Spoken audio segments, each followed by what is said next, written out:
Chapter 5. Extremes in Diet. Many of the views held by Seventh-day Adventists differ widely from those held by the world in general. Those who advocate an unpopular truth should above all others seek to be consistent in their own life. They should not try to see how different they can be from others, but how near they can come to those whom they wish to influence, that they may help them to the positions they themselves so highly prize. Such a course will commend the truths they hold. Those who are advocating a reform in diet should, by the provision they make for their own table, present the advantages of hygiene in the best light. They should so exemplify its principles as to commend it to the judgment of candid minds.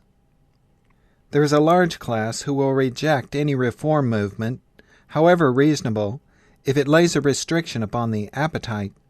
They consult taste instead of reason and the laws of health. By this class all who leave the beaten track of custom and advocate reform will be opposed and accounted radical. Let them pursue ever so consistent a course. But no one should permit opposition or ridicule to turn him from the work of reform, or cause him to lightly regard it. He who is imbued with the spirit which actuated Daniel will not be narrow or conceited, but he will be firm and decided in standing for the right. In all his associations, whether with his brethren or with others, he will not swerve from principle, while at the same time he will not fail to manifest a noble, Christ-like patience. When those who advocate hygienic reform carry the matter to extremes, people are not to blame if they become disgusted. Too often our religious faith is thus brought into disrepute, and in many cases those who witness such exhibitions of inconsistency can never afterward be brought to think that there is anything good in the reform. These extremists do more harm in a few months than they can undo in a lifetime. They are engaged in a work which Satan loves to see go on. Two classes have been presented before me. First, those who are not living up to the light which God has given them. Secondly, those who are too rigid in carrying out their one-sided ideas of reform and enforcing them on others.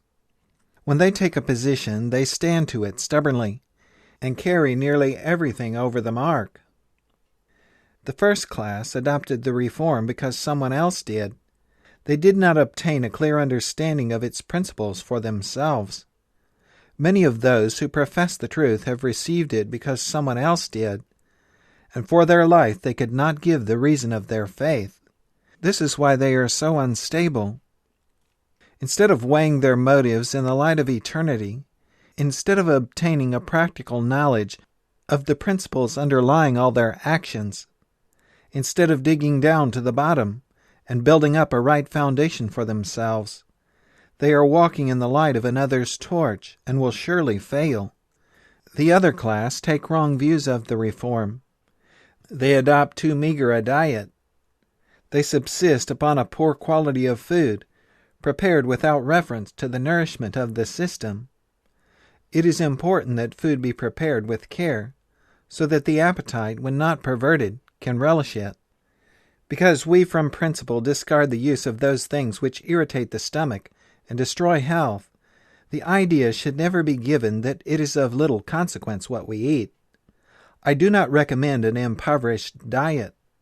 Many who need the benefits of healthful living, and from conscientious motives adopt what they believe to be such, are deceived by supposing that a meager bill of fare, prepared without painstaking, and consisting mostly of mushes and so-called gems, heavy and sodden, is what is meant by a reformed diet.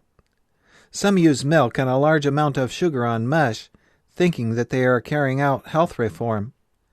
But the sugar and milk combined are liable to cause fermentation in the stomach, and are thus harmful.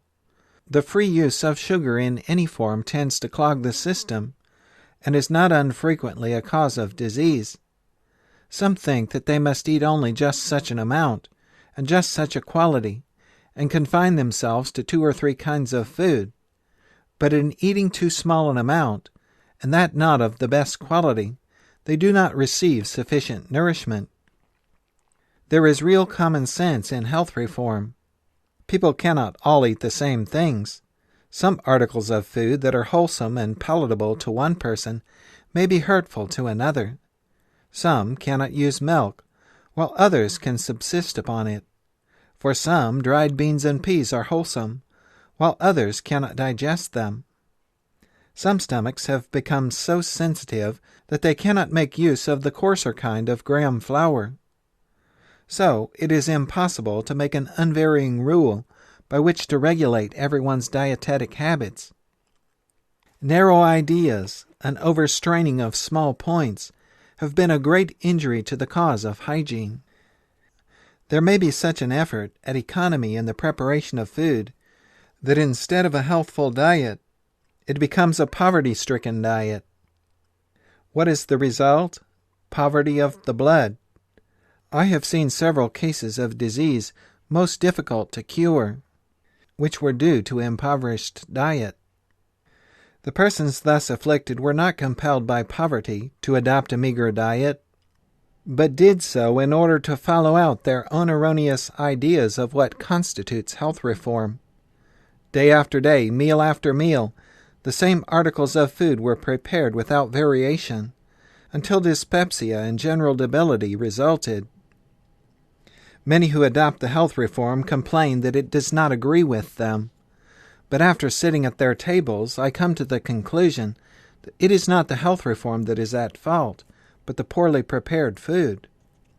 I appeal to men and women to whom God has given intelligence. Learn how to cook. I make no mistake when I say men, for they, as well as women, need to understand the simple, healthful preparation of food.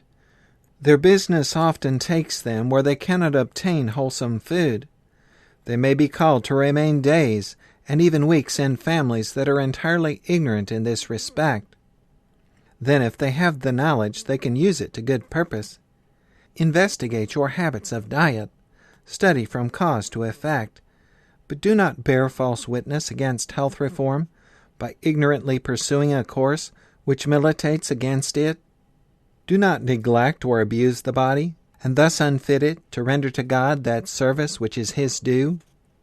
To my certain knowledge, some of the most useful workers in our cause have died through such neglect.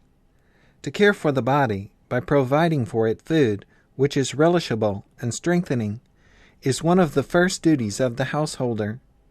Better by far have less expensive clothing and furniture than to scrimp the supply of necessary articles for the table. Most people enjoy better health while eating 2 meals a day than 3. Others, under the existing circumstances, may require something to eat at supper time, but this meal should be very light. Let no one think himself a criterion for all, that everyone must do exactly as he does. Never cheat the stomach out of that which health demands, and never abuse it by placing upon it a load which it should not bear. Cultivate self-control. Restrain appetite. Keep it under the control of reason. Do not feel it necessary to load down your table with unhealthful food when you have visitors. The health of your family and the influence upon your children should be considered, as well as the habits and tastes of your guests. Some health reformers are continually worrying for fear their food, however simple and healthful, will hurt them. To these let me say, do not think that your food is going to hurt you, but when you have eaten according to your best judgment and have asked the Lord to bless the food, believe that He has heard your prayer, and be at rest. Health reform means something to us, and we must not belittle it by narrow views and practices. We must be true to our convictions of right. Daniel was blessed because he was steadfast in doing what he knew to be right. And we shall be blessed if we seek to honor God with full purpose of heart.